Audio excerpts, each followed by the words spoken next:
The fluorescent lights in the waiting room of St. Jude's Medical Center hummed with a frequency that felt specifically engineered to drill into Elena Ashford's skull.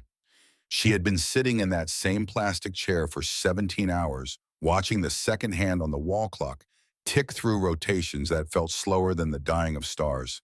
The styrofoam cup in her hands had gone cold 3 hours ago.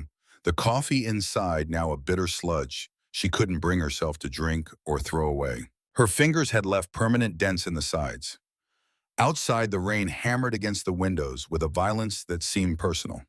Seattle in November was always gray, but tonight the storm felt like it was trying to wash the city into the sound. Elena stared at her reflection in the glass, barely recognizing the woman looking back. Dark circles carved shadows beneath her eyes. Her coat was the same threadbare thrift store purchase from 3 winters ago, the lining torn at one shoulder. Her boots, scuffed beyond any hope of polish, left muddy prints on the linoleum every time she shifted her weight. This was month 6. 6 months of double shifts at the diner on Pike Street, of sleeping 4 hours a night, of watching her mother fade by degrees in the ICU down the hall. 6 months of medical bills that arrived with the regularity of a metronome, each one announcing another 5-figure debt she had no way to pay. The hospital billing department had stopped calling. They'd moved straight to collections 2 weeks ago. Elena checked her phone for the 14th time in an hour. No messages, no calls. Declan hadn't responded to any of her texts since this morning when she'd told him the doctors were saying hours, not days. She'd stopped expecting him around hour 6 of her vigil, stopped hoping around hour 12. But some pathetic part of her heart still jumped every time the elevator doors opened. The doors opened now. Elena's head snapped up, that traitorous hope flaring bright and stupid in her chest. But it wasn't a doctor. It wasn't a nurse with gentle eyes and terrible news. It was the sound of Italian leather shoes on cheap hospital tile, the kind of purposeful stride that belonged to a man who had never waited for anything in his life.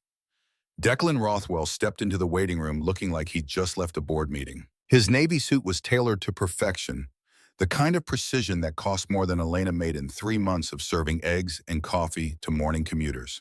His dark hair was immaculate despite the rain, his jaw clean-shaven, his watch catching the fluorescent light as he checked the time with a flick of his wrist. That watch, the Rolex Submariner she'd scrimped and saved for 2 years to buy him when he made senior partner at Sterling Apex Realty. She'd gone without groceries. She'd walked 3 miles to work to save bus fare. She'd wanted him to have something that announced he'd arrived. Elena stood up, relief washing through her like a drug. He came. Despite everything, despite the distance that had grown between them like a cancer over the past year, he came when it mattered. She opened her mouth to thank him, to tell him the doctor said her mom might not make it through the night, to feel for just one moment like she wasn't completely alone in the universe. Declan's expression stopped the words in her throat. There was no warmth there, no concern. His eyes swept over her with the same cool assessment she'd seen him use on property listings, calculating value and finding it wanting. His voice came out dry and professional, the tone he used to close deals on foreclosures. "I'm not here for your mother, Elena." The words hit like a physical blow. Elena felt the air change temperature around her, felt the ground tilt beneath her feet. She gripped the back of the plastic chair to steady herself. "Then why are you here?" Declan reached into his briefcase with the same practiced efficiency she'd watched him use 1,000 times. But instead of contracts for clients, instead of closing documents for properties, he pulled out a thick manila envelope. He held it out between them like a weapon. "Divorce papers. I've already signed. You just need to sign on page 12. The envelope hung in the space between them. Elena stared at it, her brain refusing to process what she was seeing. This had to be a nightmare, had to be exhaustion and fear playing tricks with reality. She was hallucinated. She was asleep in this chair and would wake up any second to a kinder world. Declan pushed the envelope against her chest. Elena's hands came up, automatically catching it before it fell. The weight of it felt impossibly heavy. "I've been generous," Declan continued, his tone suggesting he was doing her a favor. "I'm letting you keep the debt from your mother's treatments.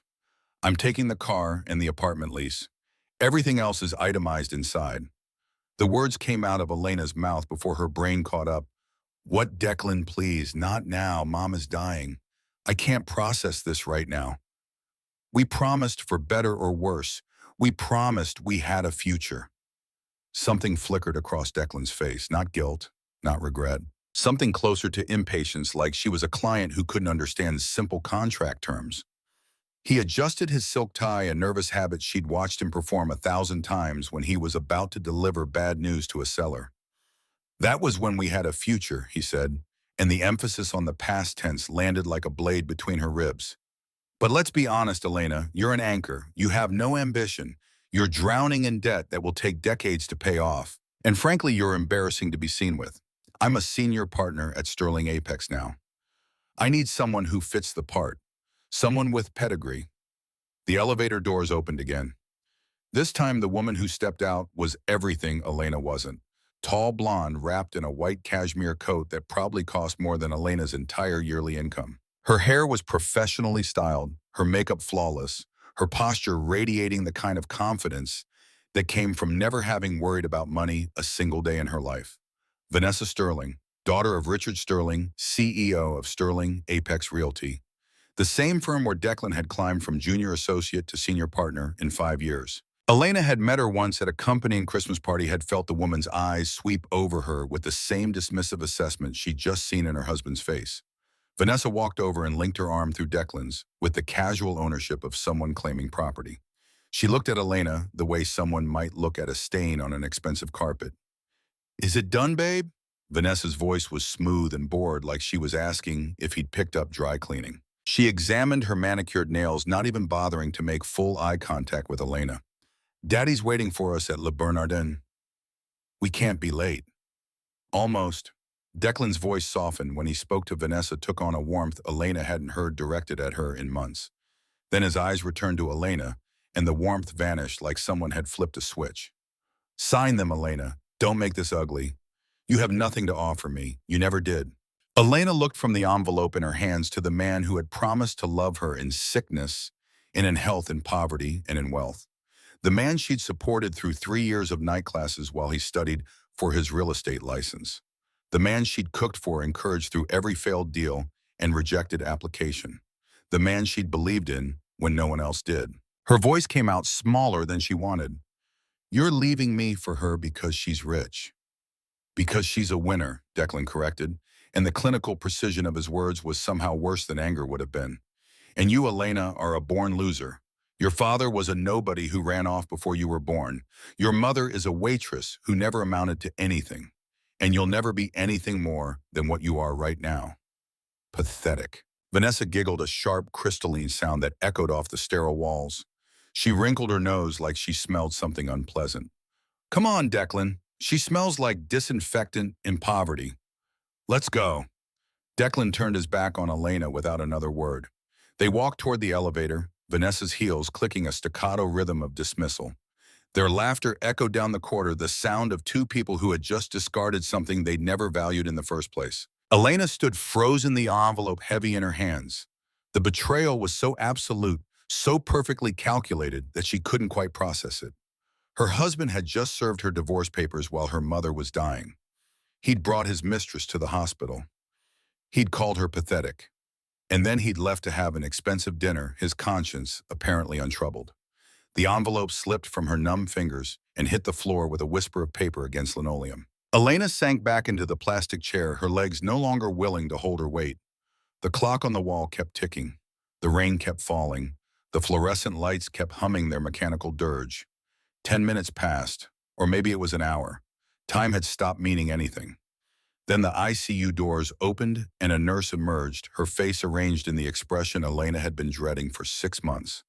Gentle eyes, sad smile. The universal human look of someone about to deliver the worst news possible. "Mrs. Rothwell," the nurse's voice was soft, practiced in the art of breaking hearts. "It's your mother. I'm so sorry." The words landed but didn't penetrate. Elena heard them from a great distance, like someone had wrapped her in cotton and pushed her underwater. She watched herself stand up, watched herself follow the nurse through the doors, watched herself walk down the hall to the room where her mother had spent the last terrible months of her life. Grace Ashford looked small in the hospital bed, diminished by the machinery that had been keeping her alive. Someone had already turned off the monitors. The silence where the beeping had been felt obscene, like the absence of a heartbeat made audible. Elena walked to the bedside on legs that belonged to someone else. She took her mother's hand. It was already cooling. "I'm sorry, Mom." The words came out broken. "I'm so sorry I couldn't save you. I'm sorry I wasn't enough." But her mother couldn't hear her. Grace was gone, and Elena was alone in a way she'd never been alone before. No husband, no home, no mother, no money, no future. In the span of 30 minutes, she had lost every single thing that tethered her to the world. Elena sank to her knees beside the bed and sobbed, until her throat burned, until her eyes were too dry to produce more tears, until she was hollow and empty and numb. The nurse gave her privacy. The doctors didn't interrupt. The storm outside threw itself against the windows like it was trying to break through, and Elena wished it would. Wished the glass would shatter and the rain would sweep her away, and she could stop being a person who hurt this much. 3 days later, the funeral was a study in desolation. The rain hadn't stopped. If anything, it had intensified, like Seattle's gray sky had decided to mourn, alongside the only person who seemed to care that Grace Ashford had existed. The cemetery was old and neglected, the kind of place where people buried those they couldn't afford to remember properly. Cracked tombstones leaned at drunken angles. Weeds pushed through the walkways. The groundskeeper had apologized for the condition of the gravesite, explaining that the budget only allowed for basic maintenance. 3 people stood in the mud watching the casket lower into the earth. Elena wearing her only black dress, the hem already soaked through. Margaret O'Brien, the elderly neighbor who'd let Elena sleep on her couch the past 3 nights and who'd brought a wilted bouquet from her own garden. And Father Morrison, who'd agreed to perform the service, even though Grace hadn't attended church in 20 years. Declan hadn't come. He hadn't called. He hadn't sent flowers or a card or any acknowledgement that the woman who'd welcomed him into her home and treated him like a son had died. Elena had checked her phone compulsively all morning, that same pathetic hope that refused to die. But there was nothing. He'd already moved on, probably waking up in Vanessa's penthouse, probably ordering room service champagne, probably never thinking about the girl he'd married and discarded like yesterday's newspaper. Father Morrison finished his prayer and closed his Bible. He squeezed Elena's shoulder with genuine sympathy before heading back to his car, his vestments flapping in the wind. Margaret gave Elena a fierce hug that smelled like lavender and old wool. "You come by tonight, dear. I'll make soup. You need to eat." Elena nodded, not trusting her voice. Margaret shuffled away through the mud, leaving Elena alone with the workers who were already reaching for their shovels. She stared at the casket, at the cheap wood that was all she could afford, at the simple headstone that gave her mother's name and dates and nothing else. No flowery epitaph, no touching tribute, just the bare facts of a life that had started with promise and ended in a cancer ward. Elena was 26 years old. She was currently homeless. She was divorced. She was buried under $87,000 of medical debt. She had negative $43 in her checking account after the overdraft fees. She had no prospects, no skills beyond slinging hash, and no reason to believe tomorrow would be any different from today. The sound of an engine cut through the rain. Elena looked up, expecting one of the cemetery workers. Instead, a black Rolls-Royce Phantom pulled up to the curb of the neglected cemetery. It looked obscene there, a shark swimming in a pond, wealth flaunting itself in a place built for people who'd never had any. A chauffeur emerged first, opening an umbrella with practiced efficiency. Then the rear door opened and a man stepped out. He was tall and silver-haired, leaning heavily on a cane with a handle carved from what looked like ivory. His suit was the kind that whispered old money, bespoke and timeless and quietly intimidating. He moved carefully across the muddy grass, his expensive shoes sinking into the earth with each step until he stood a few feet from Elena. His voice was deep and gravelly, weathered by decades, but not unkind. "Elena Ashford." It wasn't a question. Elena stepped back instinctively, her hand going to the pepper spray in her pocket. She'd learned to be careful. Debt collectors could be aggressive. "I don't have any money. If you're here for the hospital bills, I'll pay them. I just need time." The man's expression softened into something that might have been a sad smile. "I am not here to collect, my dear. I am here to deliver. My name is William Hartley. I am the senior executor of the Ashford estate." Elena frowned, rainwater dripping from her hair into her eyes. "Ashford, I don't know any Ashfords." "No," William said, his eyes moving to the fresh grave. "You wouldn't. Grace kept her promise to him even to the end. She was a woman of immense pride. She didn't want you corrupted by the weight of his legacy. You knew my mother. I knew the man she fell in love with 30 years ago. A man she left because she refused to live in a golden cage. She wanted a simple life. She didn't want you raised in that world. William reached into his coat with careful deliberation and pulled out a photograph. It was old, the colors faded to that distinctive palette of early 90s film. The image showed a young Grace laughing on the deck of a yacht, standing next to a man with piercing blue eyes and dark hair. Elena stared at the photograph. The woman was undeniably her mother, decades younger, radiating a joy Elena had never seen in real life. And the man. The man had eyes the exact same shade as the ones Elena saw every morning in the mirror. That particular blue-green that she'd always assumed came from some distant Irish ancestor Grace never talked about. Your father was Maxwell Ashford. William's voice was gentle but firm, delivering information he knew would shatter what remained of Elena's understanding of the world. The real estate developer, the man who built half of Manhattan's luxury portfolio and a third of London's commercial district. He passed away 2 weeks ago in Zurich. He had no other children, no other heirs. The wind howled, whipping Elena's wet hair across her face. She pushed it back with numb fingers, unable to process what she was hearing. Maxwell Ashford. She knew that name. Everyone knew that name. The billionaire who'd made his fortune transforming derelict properties into luxury developments. The man who owned the Ashford hotel chain. The titan who'd graced the cover of Forbes at least a dozen times. That's not possible. My mother told me my father was a mechanic who died before I was born. She said he was no one special. A protective lie, William said. He stepped closer, ignoring the mud splattering his immaculate trousers. Grace met Maxwell when she was 24, working as a secretary in his New York office. They fell in love. He wanted to marry her to give her everything. But Grace saw the cost of that life, the constant scrutiny, the impossible expectations. The way that kind of wealth changes people corrupts them. When she discovered she was pregnant with you, she made a choice. She left, disappeared so completely that it took Maxwell 15 years to find any trace of her. Elena shook her head, trying to reject the story even as pieces started clicking into place. Her mother's occasional comments about New York, the way she'd always refused to talk about Elena's father, the old trunk in the attic that Grace kept locked that Elena had assumed contained painful memories, too private to share. He spent years trying to find you, William continued, hired the best investigators. But Grace was very good at staying hidden. It was only when she was admitted to St. Jude's under her maiden name that our people flagged the file. But by then, Maxwell was already gone. Late-stage pancreatic cancer. He died 2 weeks ago in a private clinic outside Zurich. The rain continued its assault. Elena felt it soaking through her dress, through her skin, all the way down to her bones. She wanted to reject this, wanted to call this man a liar or a con artist. But something in his eyes told her he was speaking the truth, and that truth was about to upend her entire existence. Why are you telling me this?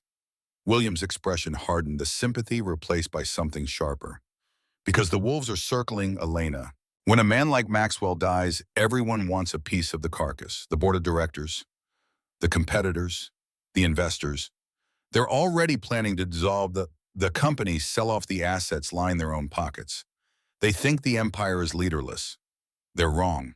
He pulled a business card from his pocket, embossed with gold leaf, that caught what little light filtered through the storm. The name read William Hartley Sr., Executor, Ashford Global Holdings. Maxwell left a will. It is ironclad, drafted by the best lawyers in 3 countries. He left everything to his only surviving bloodline. Everything, Elena. The Ashford Global portfolio includes 34 commercial buildings in Manhattan, the Ashford Hotel chain across Europe, retail complexes in Dubai, residential developments in Singapore, and significant land holdings here in Seattle, including the Sterling Apex Tower. Elena's knees buckled. She caught herself on a nearby headstone, her fingers digging into the weathered granite. Sterling Apex Tower, the building where Declan worked, where he'd climbed the corporate ladder, where he'd met Vanessa Sterling and decided Elena wasn't worth keeping. Along with liquid assets, investment portfolios, and various other holdings, the total value after taxes and estate fees is approximately $1.3 billion. You are the sole heir, Elena. You are the owner. You are the majority shareholder. You are, as of 2 weeks ago, one of the wealthiest women in the country. The world tilted on its axis. Elena grabbed Margaret's wilted bouquet from where it lay on her mother's casket, holding on to it like an anchor to reality. This couldn't be true.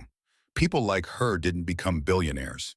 People like her served coffee and got divorced in hospital waiting rooms and died drowning in debt. Why are you telling me this now? Why didn't someone come sooner? Because your mother made Maxwell promise never to contact you while she was alive.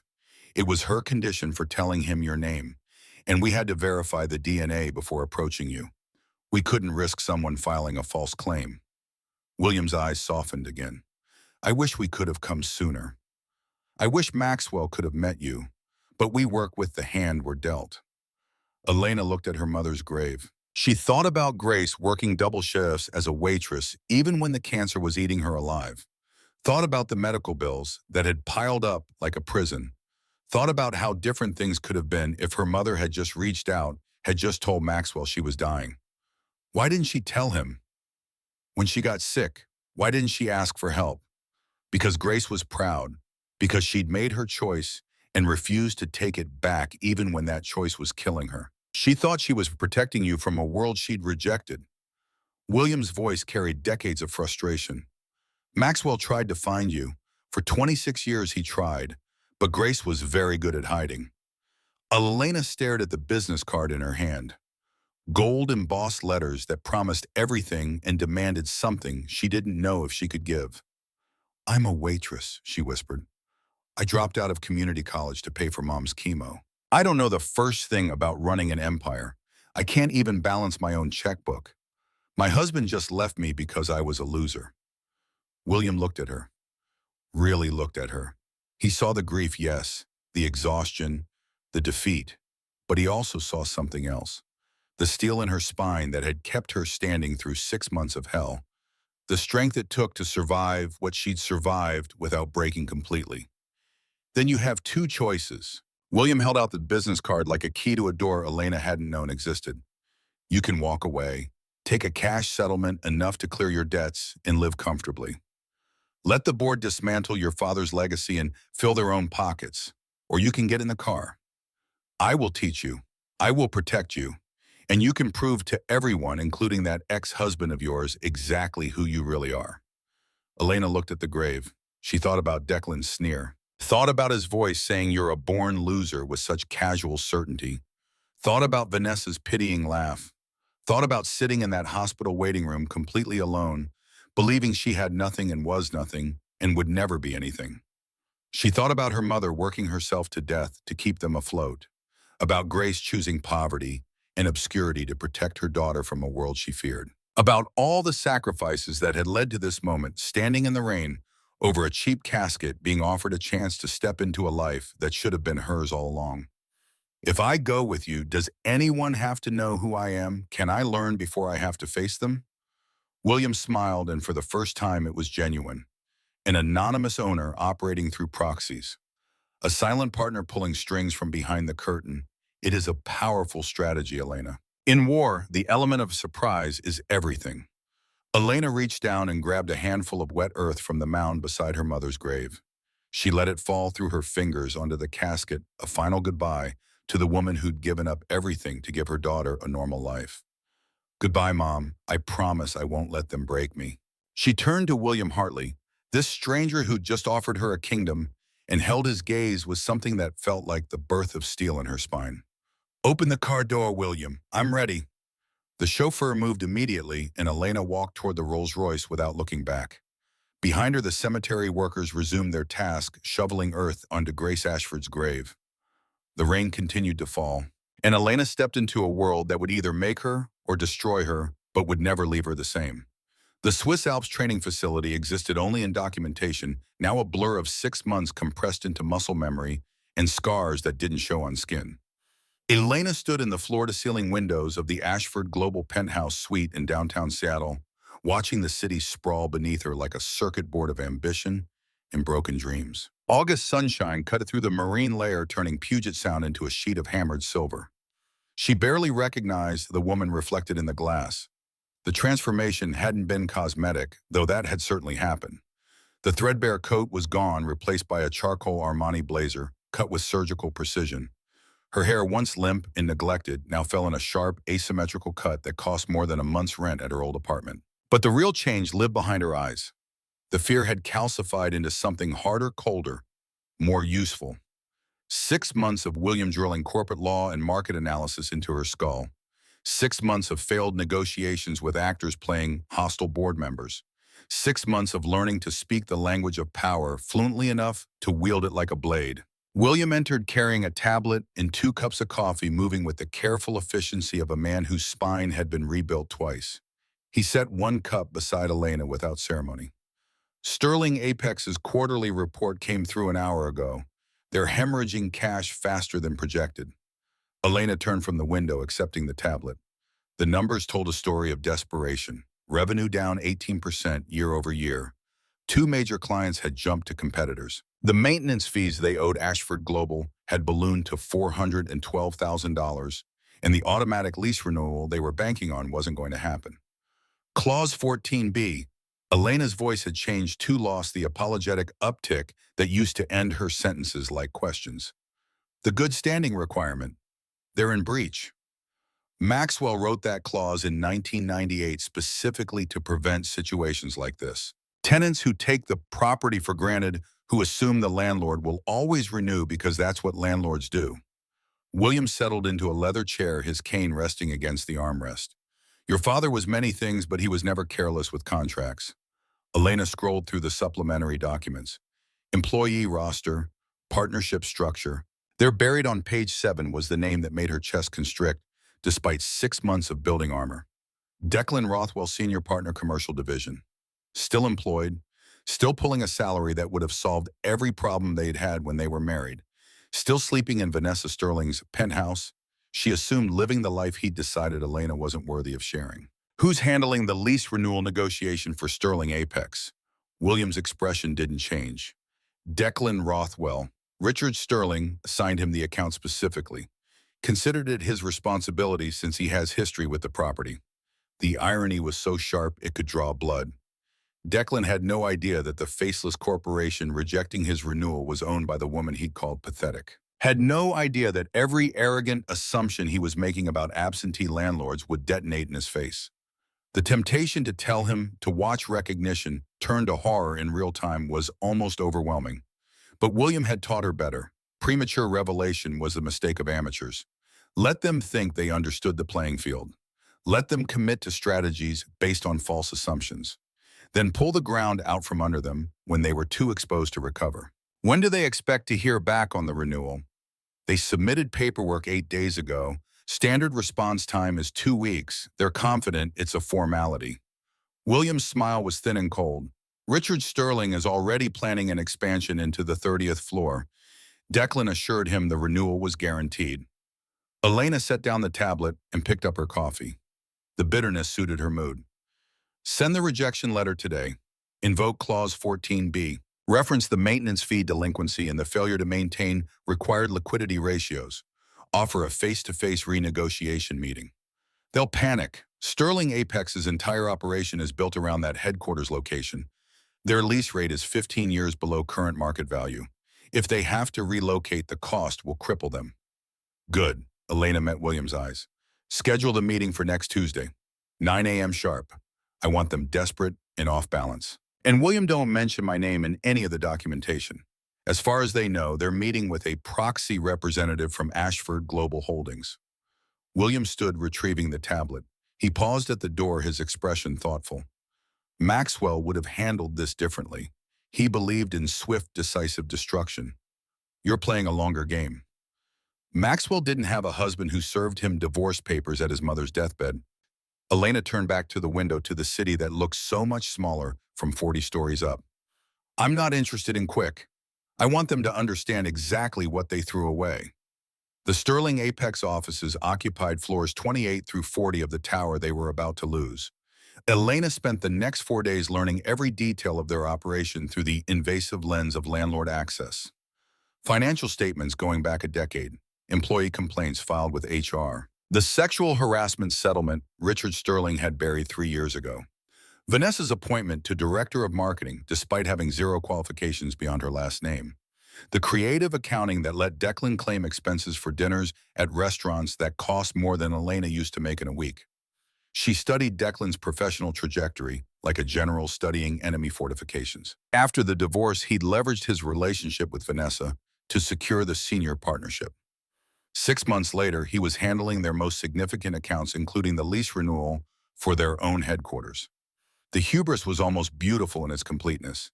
He'd traded a wife for a connection, and that connection had made him indispensable right up until the moment it made him the perfect target. On Tuesday morning, Elena dressed with the care of someone preparing for war. The white Alexander McQueen suit had been custom-tailored in London, the lines so sharp they could cut. Christian Louboutin heels added 3 inches to her height, the red soles a silent declaration of expense.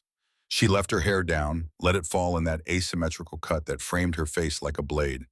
The makeup was flawless but minimal, emphasizing bone structure that 6 months of proper nutrition had revealed. William waited in the lobby with two security personnel Elena had never seen before. Private contractors, he'd explained, former Secret Service, who now worked exclusively for clients who needed presence without explanation. They're already in the boardroom. Richard Sterling arrived 20 minutes early, brought his entire legal team. Declan's there. Vanessa's there, though I'm not sure why she was included. William adjusted his tie, a nervous gesture Elena had never seen him make before. Are you certain you want to do this? Once you walk through that door, there's no taking it back. Elena checked her reflection in the polished marble of the elevator doors. The woman looking back was someone Declan wouldn't recognize. Someone Grace might not have recognized. Someone who'd spent 6 months learning to weaponize the very wealth her mother had run from. I've never been more certain of anything in my life. The elevator climbed with the smooth inevitability of fate. Elena's heart rate stayed steady, her breathing controlled. William had taught her a meditation technique used by hostage negotiators, a way of separating emotion from strategy. She needed the anger for fuel, but she couldn't let it drive. Cold calculation won wars. Hot rage just made satisfying mistakes. The boardroom doors were heavy oak, probably original to the building's construction in the 80s. The security contractors opened them in synchronized motion, and Elena walked through like she owned the place. Because she did. The room went silent. 7 people sat around a conference table that could have seated 20, arranged in a defensive cluster that telegraphed their anxiety. Richard Sterling at the head, his face already red with the high blood pressure that would probably kill him before 60. His lawyers flanking him like bookends. Vanessa off to the side, scrolling through her phone with affected boredom. And Declan sitting ramrod straight in a chair he'd probably spent an hour choosing for its strategic positioning. Elena watched his face as she entered. Watched confusion flicker across his features, followed by the beginning of recognition, then denial, then something that looked almost like fear. He opened his mouth and closed it again, a fish drowning in air. William followed her in, moving to stand at the wall while the security contractors took positions by the door.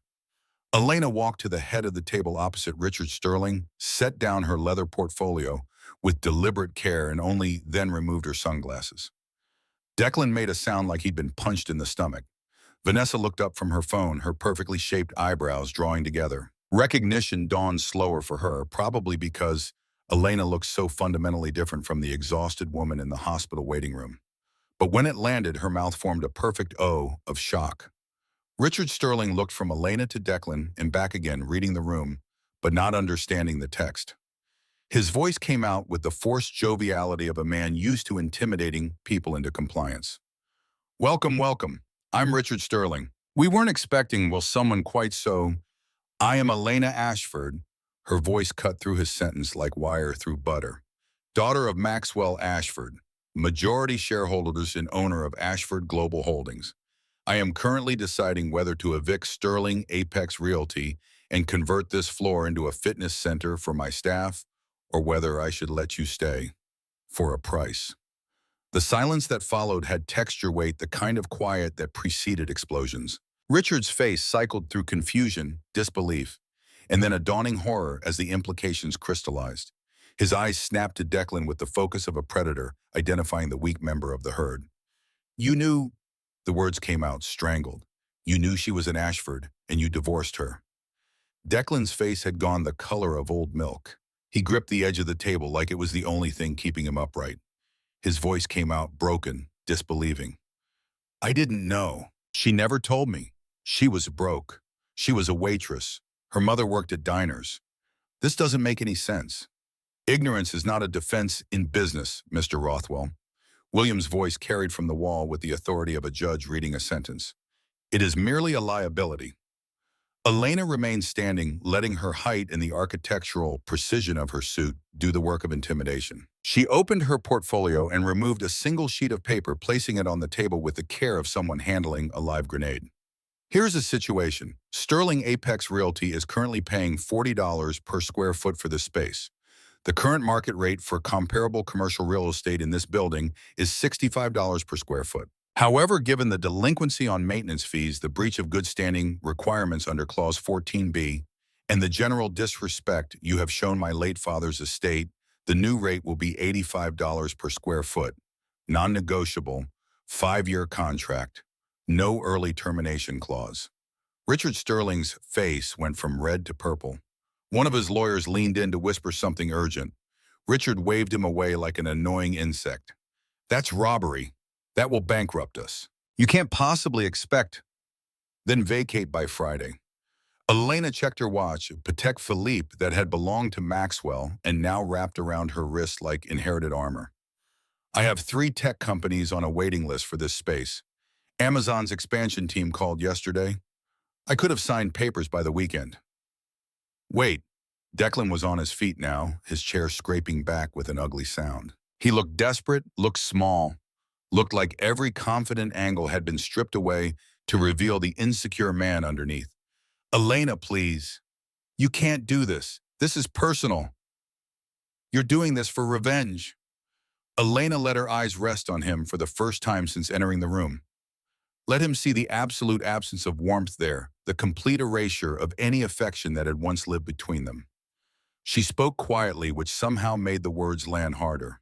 Revenge. She let the question hang in the air like smoke.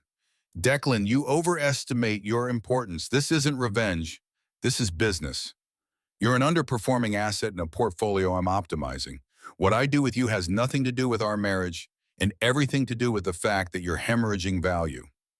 She turned her attention back to Richard Sterling, dismissing Declan as thoroughly as he'd once dismissed her. You have 5 minutes to sign the new lease agreement at $85 per square foot, 5-year term, or you leave.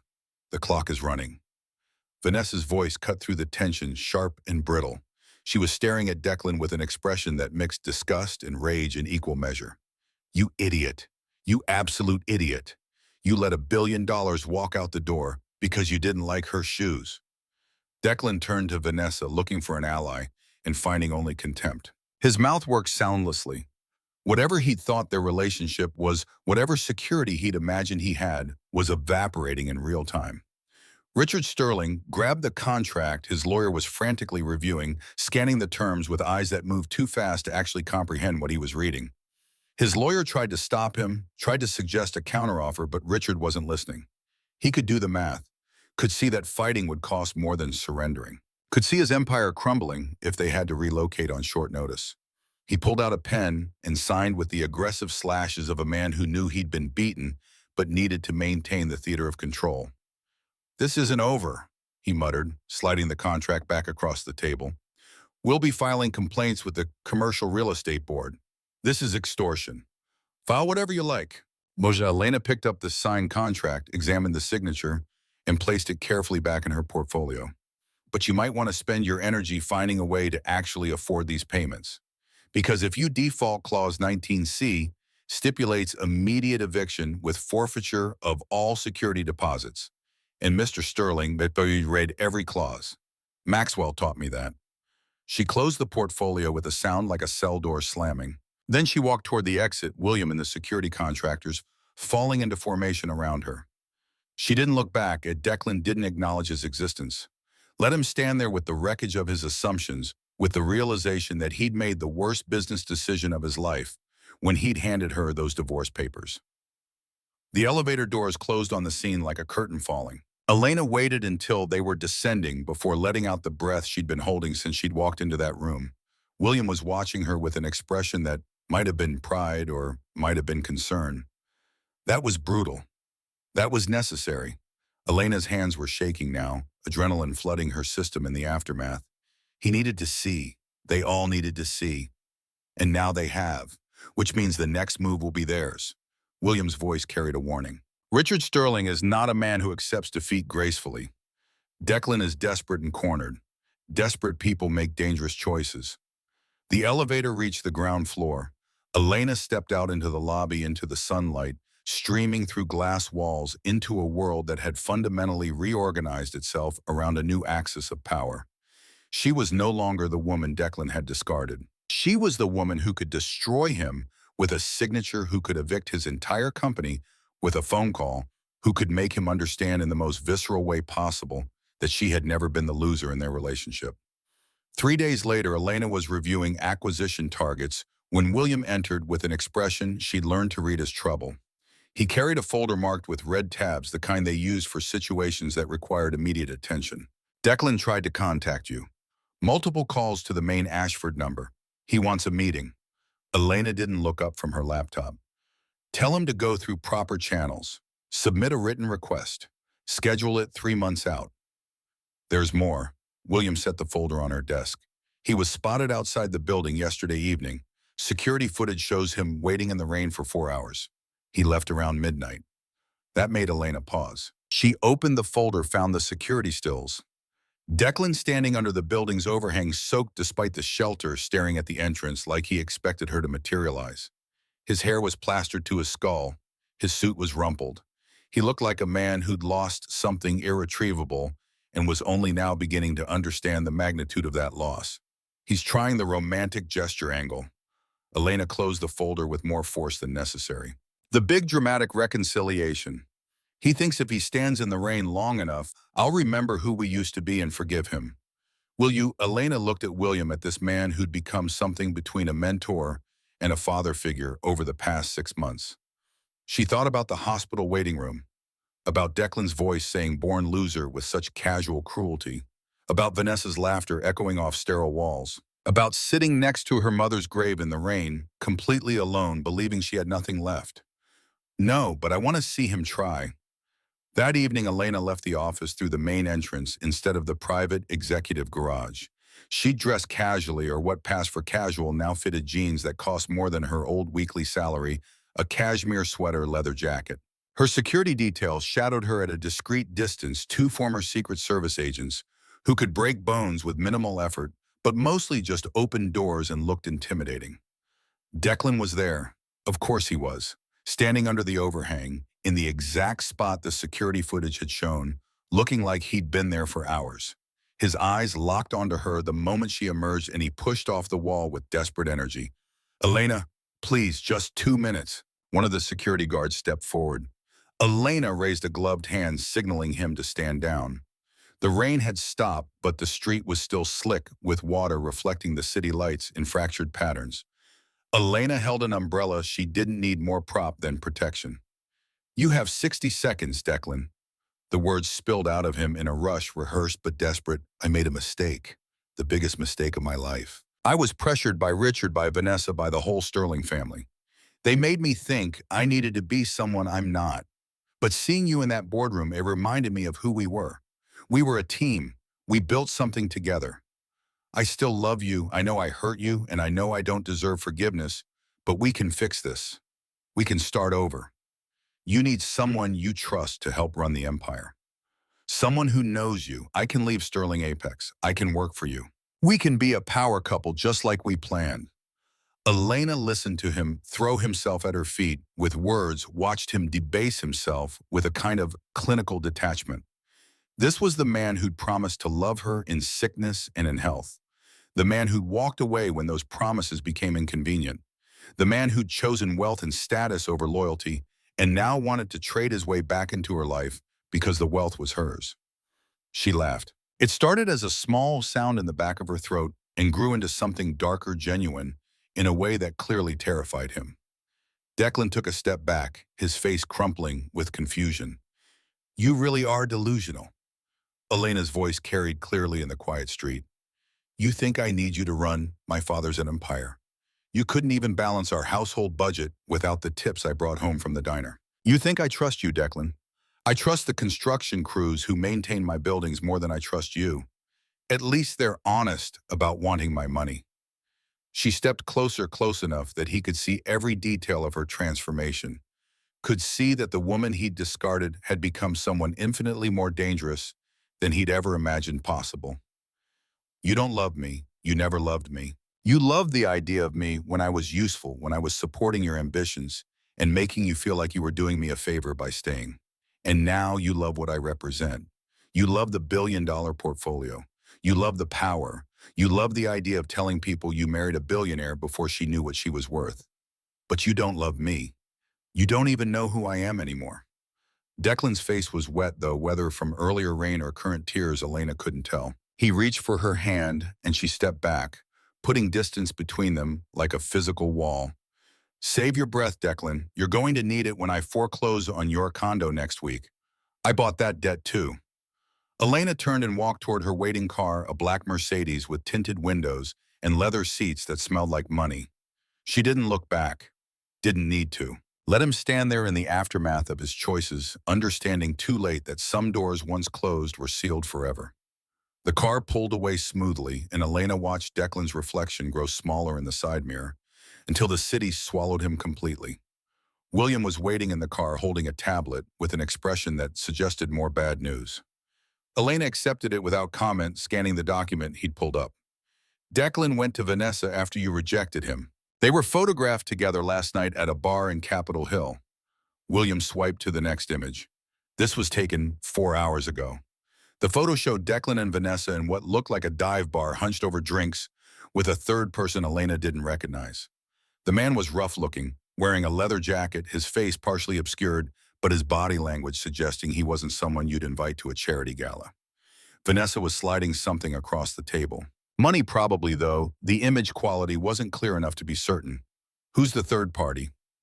We're working on identification, but based on the location and the transaction pattern, he's likely someone who specializes in document fabrication. William's voice was grim. I think they're planning something for the gala. The Ashford Foundation Gala was set for Saturday, 3 days away. Elena's official public debut as Maxwell's heir and the new face of Ashford Global Holdings. Every major media outlet had confirmed attendance. Forbes was sending a reporter. The mayor was coming. Half of Seattle's elite had RSVP'd with the kind of enthusiasm that suggested they wanted to be on the right side of a billion-dollar inheritance. It was also the perfect venue for someone to cause maximum damage. Public humiliation broadcast to thousands with cameras rolling and no way to control the narrative once it started. Declan had always been good at timing, had always understood the value of a well-placed strike. Elena handed back the tablet, her mind already working through scenarios and countermoves. William had taught her to think 3 steps ahead, to anticipate not just what her opponents would do, but what they would do after that initial move failed. Declan was desperate and humiliated. Vanessa was vindictive and entitled. Together, they were a combustible combination of wounded pride and access to resources. Increased security for the gala, full background checks on every person who enters, metal detectors at the doors, and William would want surveillance on Declan and Vanessa 24/7 until Saturday. Every conversation, every transaction, every bathroom break. If they're planning something, I want to know about it before they pull the trigger. And if they do try something public, if they attempt to discredit you in front of the press, Elena smiled, and it was not a kind expression. Then we make sure the cameras catch everything, every lie, every desperate attempt, and then we show them what real power looks like. The Fairmont Olympic Hotel had been transformed into a cathedral of wealth. Crystal chandeliers dripped light from vaulted ceilings 40 feet overhead, each one worth more than most people earned in a decade. White roses climbed marble columns and architectural arrangements that had required 3 days and a team of designers to execute. The guest list read like a directory of Pacific Northwest power senators, tech billionaires, venture capitalists who'd turned algorithms into empires, old money from timber, and shipping families that predated statehood.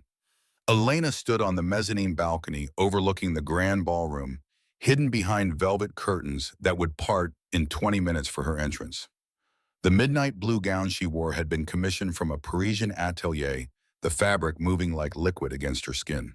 The diamond necklace at her throat had belonged to a Habsburg princess before it belonged to Maxwell, and now belonged to her.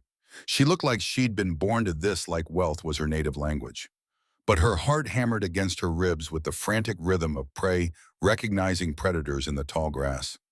William appeared at her elbow, immaculate in a tuxedo that had been tailored in London by the same firm that dressed European royalty. His eyes scanned the crowd below with the vigilance of a man who'd spent 40 years anticipating disaster.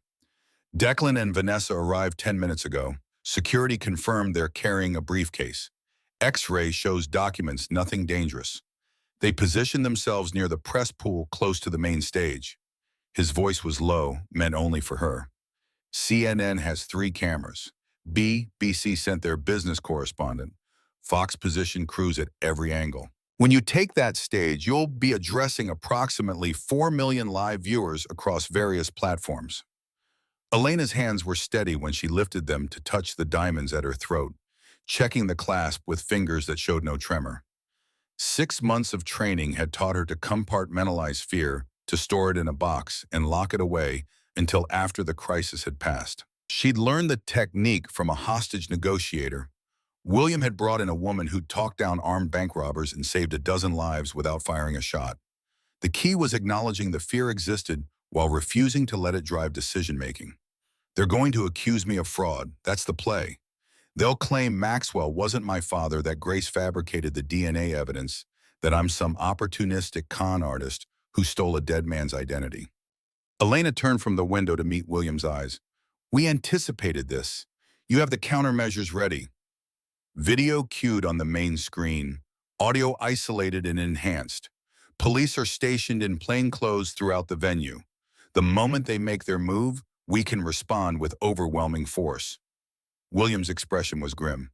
But Elena, you need to understand what this will cost. Once we release that footage, once we show the world what Declan and Vanessa did, there's no walking it back. It will destroy them completely. Not just their careers, their reputations, their futures, everything. Elena thought about the hospital waiting room, about Declan's voice saying "born loser" with such certainty that it had felt like gospel truth, about standing in the rain at her mother's funeral, believing she was alone and worthless and would never amount to anything, about the months of rebuilding herself from ruins while Declan slept in silk sheets and celebrated his escape from dead weight. Then let them burn. They chose this path when they decided my destruction was worth whatever they're being paid to attempt it.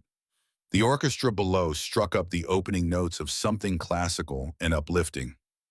Elena recognized it from the crash course in music appreciation William had insisted on. The curtains parted, the spotlight found her, and Elena descended the grand staircase into a room full of people who'd come to see if Maxwell Ashford's mysterious heir was real, or just another gold digger with good lawyers. The murmur of conversation died like someone had cut the sound. 400 faces turned to watch her descend, and Elena felt the weight of their judgment and curiosity and calculation.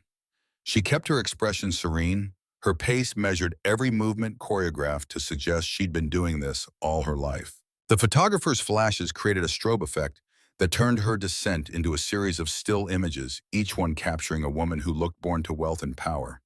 At the bottom of the stairs, Seattle's mayor waited with his wife, both smiling with the practiced warmth of politicians who'd learned to weaponize charm. Elena shook hands, accepted congratulations, fielded questions about her plans for Ashford Global, with answers William had helped her prepare. Yes, she intended to honor her father's legacy. No, she wasn't planning any major restructuring immediately.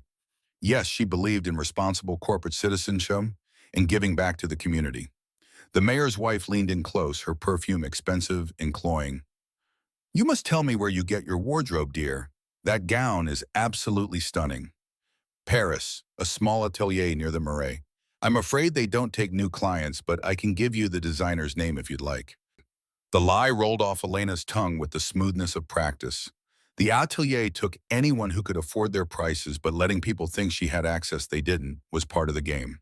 She moved through the crowd with William shadowing her at a respectful distance, stopping to speak with board members from Ashford Global, with competitors who wanted to take her measure with journalists who were already crafting their narratives about the mysterious heiress. Elena felt like she was performing surgery on herself while running a marathon, every word and gesture calculated, while her nervous system screamed warnings about the trap being set. Then she saw them. Declan stood near the press section wearing a tuxedo that didn't fit quite right, the rental obvious, in the way the shoulders bunched. Vanessa beside him in a white dress that was trying too hard to compete with the room's elegance and failing. They were holding the briefcase between them like a shield, their body language, broadcasting desperation to anyone trained to read it. Declan's eyes found hers across the crowded room. For a moment, Elena saw something in his expression that looked almost like regret before it hardened into determination. She knew the moment had arrived. The master of ceremonies approached the podium, tapping the microphone to get attention. His voice boomed across the ballroom with the artificial enthusiasm of someone paid to generate excitement. Ladies and gentlemen, if you could please take your seats, Ms. Ashford will be delivering her keynote address momentarily. Elena moved toward the stage, her heels clicking against marble with the rhythm of a countdown. The audience settled into chairs arranged in semicircular rows, the press pool positioning cameras for optimal angles. CNN's correspondent was doing a last-minute stand-up speaking urgently into her microphone about the historic nature of this reveal. BBC's team was checking lighting. Fox had positioned themselves for a clear shot of both the stage and the audience reaction. Elena reached the stage steps, climbed them with the same measured grace she'd used on the grand staircase, approached the podium where a speech she'd memorized waited on a teleprompter she wouldn't need. She'd practiced this address 24 times, had refined every word for maximum impact, had prepared for a moment that was supposed to be her triumph. The heavy oak doors at the rear of the ballroom exploded open with a violence that made several guests scream. Declan strode down the center aisle like a man possessed, Vanessa half running to keep pace beside him. Security moved to intercept but hesitated, uncertain whether this was a threat or just an awkward scene. The cameras swiveled with predatory interest, sensing blood in the water. Declan's voice cut through the confusion, amplified by the room's acoustics, into something that reached every corner. "Stop the applause, you're all celebrating a criminal." The room convulsed into chaos, gasps and shouts, and the frantic shuffle of people turning to see what was happening. Elena remained at the podium, her hands resting lightly on either side of the microphone, her expression neutral. William had taught her that the first person to show panic lost, and she would not lose this. Declan grabbed a microphone from a stunned server, his hand shaking as he raised it to his mouth. "This woman is not Elena Ashford. Her name is Elena Rothwell, and she's a fraud. A waitress who convinced an old man's estate that she was his daughter. Her mother was mentally unstable, obsessed with Maxwell Ashford. They faked the DNA evidence. This is the biggest con in Seattle history." Vanessa surged forward, waving the briefcase above her head like a trophy. Her voice was shrill, breaking on the higher notes. "We have proof, sworn affidavits from a genetic testing facility. Documentation that proves Grace Ashford purchased forged DNA markers from a clinic in Mexico. This woman is stealing $1 billion legacy. She doesn't belong here. She belongs in prison." The press pool erupted with questions shouted over each other, a feeding frenzy of journalists who'd just been handed a scandal bigger than the story they'd come to cover. Board members were standing, some moving toward exits, others pulling out phones to call lawyers. The mayor looked stricken, probably calculating how this would affect his re-election campaign if he'd been photographed supporting a fraud. Declan's eyes found Elena's across the chaos. He was breathing hard, his face flushed with adrenaline and vindication. He thought he'd won, thought he'd landed the killing blow in front of cameras that would broadcast his triumph across the planet. Elena began to clap. Slow, measured the sound cutting through the pandemonium with its sheer unexpectedness. She leaned forward into the microphone, her voice carrying with perfect clarity.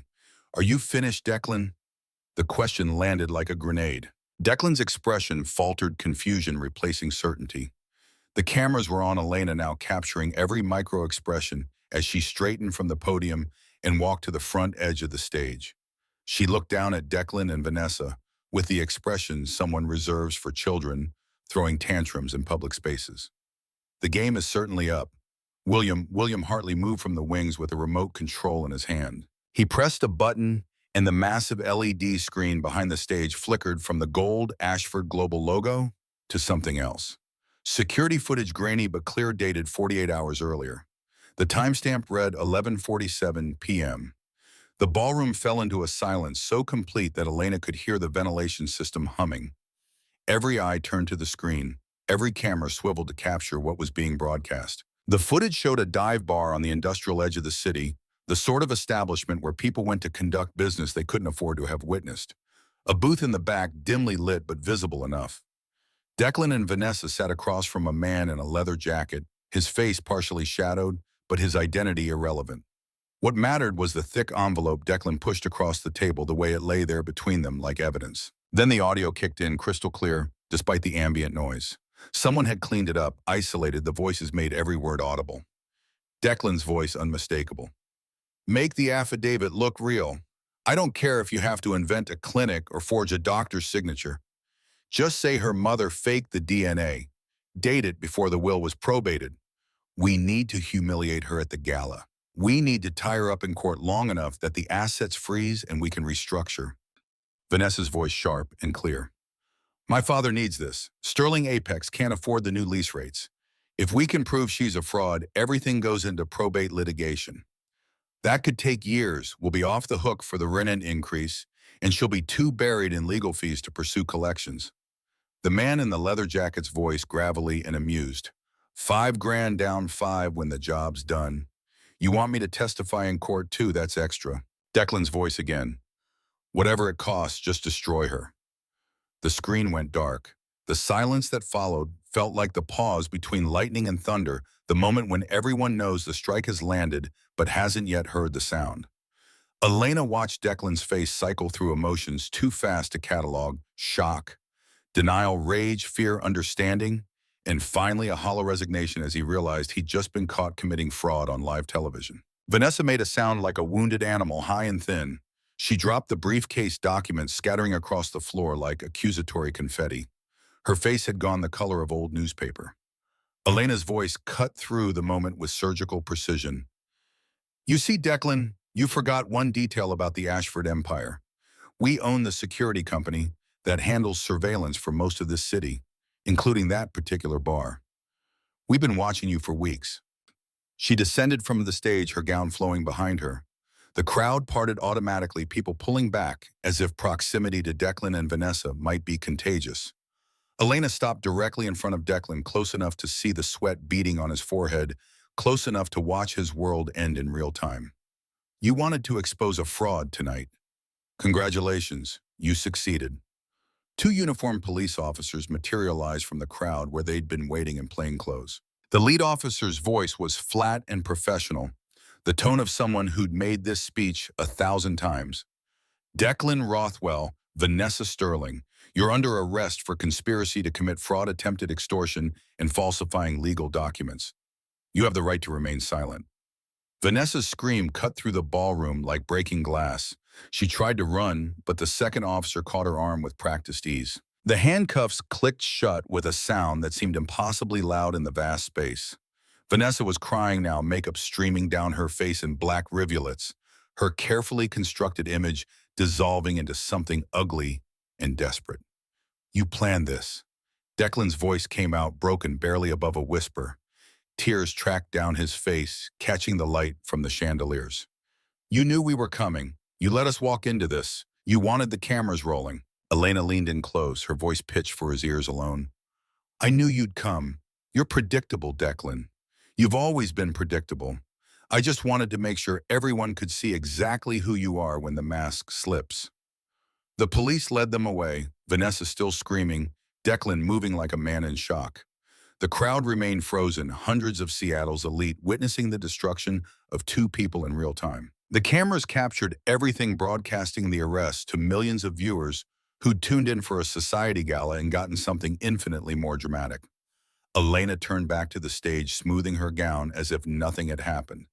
Her voice carried across the ballroom with renewed authority. Now then, where were we? Ah, yes, the future of Ashford Global. The crowd erupted into applause that started hesitant and built into something thunderous. People were standing, some wiping tears, others laughing with the relief of tension breaking. The mayor rushed forward to shake her hand, probably hoping the cameras caught him supporting her now that the threat had passed. Board members were nodding approval. Journalists were already filing stories that would trend globally within the hour. Elena delivered her speech with the calm of someone who'd just proven they belonged in a room full of predators. She announced the Grace Memorial Fund, $50 million dedicated to cancer research and medical debt relief for families who couldn't afford treatment. She outlined plans for sustainable development and affordable housing initiatives that would use Ashford Global's resources to address Seattle's homelessness crisis. She spoke about corporate responsibility and building a legacy that honored both her father's business acumen and her mother's values. When she mentioned Grace's name, her voice caught for just a fraction of a second. The vulnerability was calculated but genuine, a reminder that beneath the diamonds and the power stood a woman who'd lost her mother and found her father's fortune in the space of 3 terrible days. The audience responded with warmth, with sympathy, with the kind of support that money couldn't buy, but grief could earn. The applause when she finished felt like vindication made audible. Elena accepted congratulations from board members, posed for photographs with dignitaries, fielded questions from journalists who wanted quotes for their stories. She moved through the remainder of the gala with practiced ease, and somewhere in the back of her mind, a small voice that sounded like her mother whispered, "You did it, baby. You survived." Hours later, after the last guests had filtered out and the cleaning crews began dismantling the temporary paradise, Elena stood alone at the bar, nursing a glass of champagne she hadn't touched. The adrenaline was finally draining from her system, leaving behind exhaustion so profound it felt like gravity had tripled. William appeared carrying his own glass and the tablet that seemed permanently attached to his hand. He settled onto the stool beside her with a groan that spoke to the pain his rebuilt spine still carried. Sterling Apex's stock dropped 43% in after-hours trading. Richard Sterling issued a statement disavowing both his daughter and Declan, claiming he had no knowledge of their activities. The FBI is opening an investigation into Sterling Apex's business practices, likely prompted by the publicity. Your speech has been viewed 8 million times across various platforms. 3 marriage proposals came through social media, 2 legitimate business partnership offers, 1 death threat that security is investigating. Elena set down her untouched champagne. And Declan, being processed through King County Jail. His lawyer is attempting to negotiate bail, but given the video evidence and the public nature of the crime, the prosecutor is pushing for remand. Vanessa's father has disowned her publicly, likely trying to protect what's left of his company. She'll probably serve 3 to 5 years. Declan's looking at similar, maybe less, if he cooperates with the FBI investigation into Sterling Apex. The numbers and facts washed over Elena without much impact. She'd won. She'd destroyed the people who tried to destroy her, had proven beyond doubt that she was exactly who she claimed to be, had secured her position at the head of a billion-dollar empire. This should feel like triumph, should feel like justice served and debts repaid. Instead, she just felt tired. Maxwell would have gone further. William's voice was thoughtful, watching her reflection in the mirror behind the bar. He would have crushed Sterling Apex, completely bought out their competitors, made sure Richard spent the rest of his life watching everything he built get dismantled. He believed in total war. "I'm not Maxwell." Elena met William's eyes in the mirror. "I didn't do this for sport. I did it because they tried to take something from me that I'd earned the right to keep. Now they're paying the consequences, and I can move forward without looking over my shoulder." And when you see Declan again, when he's sentenced, when he tries to apologize again, what then? Elena thought about the hospital waiting room, about her mother's grave, about standing in the rain believing she was nothing and would always be nothing, about the months of transformation that had brought her here to this moment, wearing diamonds and power like inheritance instead of costume. Then I'll remember that some people spend their whole lives running from their choices. I'm not going to be one of them. William nodded slowly, sipping his drink. They sat in comfortable silence while the cleaning crew worked around them, dismantling the temporary paradise that had housed Elena's coronation. Tomorrow she'd return to the business of running Ashford Global, of transforming her father's legacy into something that honored both her parents. Tomorrow she'd start living the life she'd inherited and earned in equal measure. But tonight she let herself sit in the quiet space between her old life and her new one, feeling the weight of both, and understanding that carrying them forward was the work of survival. 12 months passed, with the steady accumulation of days becoming weeks, becoming seasons. Elena learned to navigate board meetings and hostile takeovers with competence that surprised even her. Ashford Global's portfolio expanded into sustainable energy and affordable housing projects that made money while doing measurable good. Forbes ran a cover story about her transformation, the before and after photos capturing more than just a physical change. The Grace Memorial Fund had saved 43 families from medical bankruptcy and funded 3 research initiatives at major cancer centers. On a gray November afternoon that marked exactly 2 years since her mother's death, Elena stood in the cemetery that had become something different from the neglected plot where she'd buried Grace. The grave was now surrounded by a memorial garden professionally maintained and peaceful. Trees she'd planted had taken root, their branches already reaching toward a sky that promised rain. The simple headstone had been replaced with elegant granite engraved with words Elena had chosen carefully: Grace Ashford. She chose love over legacy and taught her daughter to choose both. Margaret O'Brien stood beside her, leaning on a cane but still fiercely independent. The old woman had moved into a comfortable apartment Elena owned, her medical bills handled quietly through a foundation Elena had established. Margaret's presence was one of the few connections to who Elena had been before everything changed, and she treasured it accordingly. She would have been proud, you know. Margaret's voice was soft, weathered by age, but warm with affection. Not of the money, Grace never cared about that, but of the way you've used it. The way you've stayed yourself despite everything. Elena knelt, placing fresh white roses on the grave. I think about her every day. Wonder what she'd say about all of this. Whether she'd think I'd made the right choices. She'd think you'd survived. That's all she ever wanted for you, dear. To serve and be free. A car door closed somewhere in the distance. Elena glanced up and saw a figure walking between the headstones, moving with the careful steps of someone navigating unfamiliar terrain. Recognition came slowly then, all at once. Declan. Her body tensed with muscle memory before her conscious mind caught up. He looked diminished in ways that went beyond the obvious weight loss. Prison had carved something essential from him, leaving behind a shell that approximated the man he'd been without capturing the substance. His clothes were cheap, his hair poorly cut, his entire presence radiating defeat so profound it had become his defining characteristic. He stopped 20 feet away, clearly uncertain whether to approach further. Margaret squeezed Elena's shoulder. I'll be in the car, dear. Take your time. Elena waited until Margaret had shuffled away before acknowledging Declan's presence. She didn't stand, didn't give him the advantage of height or attention. Just stayed kneeling by her mother's grave, one hand resting on the cool granite. Declan's voice, when it came, was hoarse, unpracticed at speaking to anyone who mattered. I saw the Forbes article. You look good. Successful. What do you want, Declan? I got out 3 weeks ago, early release for good behavior. I'm working retail now, stocking shelves at a warehouse in Tacoma. It's the only job I could get with a record. He laughed, bitter and broken. Turns out being a convicted fraudster doesn't look great on a resume. Elena finally stood, turning to face him fully. The man who'd called her a born loser was now the one drowning in debt and working minimum wage. The symmetry was almost too perfect. I'm not going to apologize again. You've heard that enough. I just wanted you to know that I understand now. What I threw away. What you were worth. What we could have been if I hadn't been so stupid and blind and cruel. You understand that you lost access to money. Elena's voice was level, empty of the anger she'd carried for so long. That anger had burned itself out in the furnace of her transformation, leaving behind something colder and more permanent. You don't understand what you lost when you walked away from me in that hospital. You'll never understand that, Declan, because understanding would require you to see me as something other than an asset to be acquired or discarded based on market conditions. Declan flinched like she'd struck him. That's not fair. I loved you. No, you loved the idea of someone who made you feel needed, someone who built you up and asked for nothing in return except loyalty.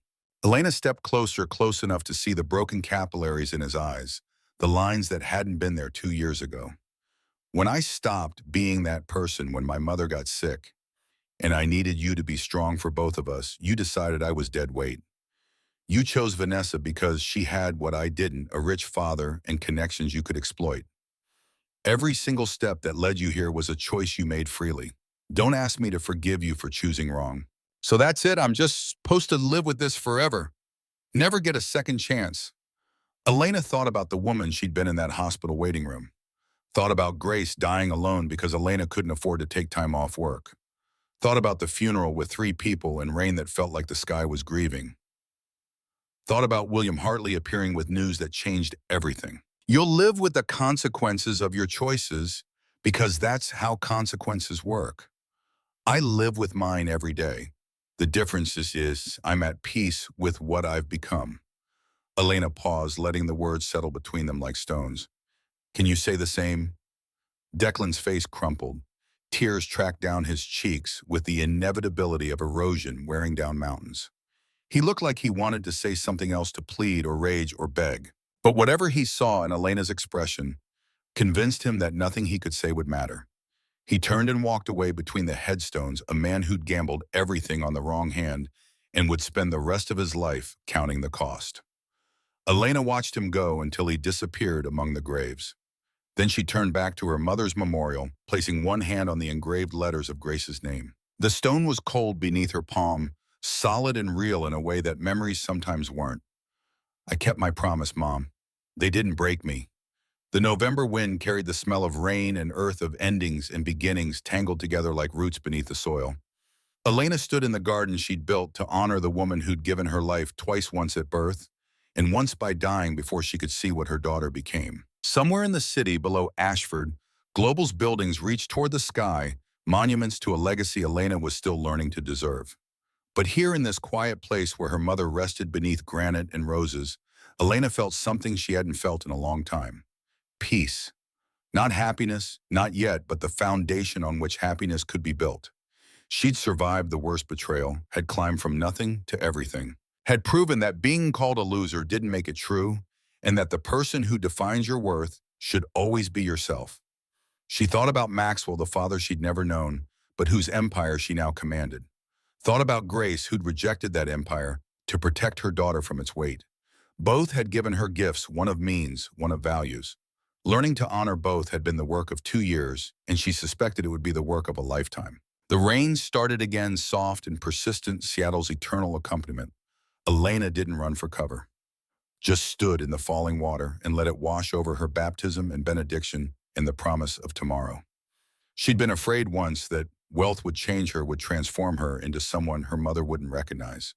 But standing here in the rain, visiting a grave she'd honored with gardens and granite, Elena understood that she'd kept the parts of herself that mattered. The rest was just armor she'd learned to wear without letting it define her. Margaret honked the car horn, gently, a reminder that the living had obligations the dead no longer carried. Elena placed one last kiss on her fingertips, pressed them to her mother's name carved in stone, and walked toward the waiting car. Toward the city where she'd built something new from the ruins of everything she'd lost. Toward a future that belonged entirely to her, earned through fire and transformation, and the stubborn refusal to become what others insisted she was. The cemetery gates closed behind her with the soft click of a chapter ending. But the story wasn't over. It was just beginning, and Elena Ashford was finally ready to write it herself, one choice at a time, with the full weight of her inheritance, both the billions her father left and the strength her mother gave behind every word.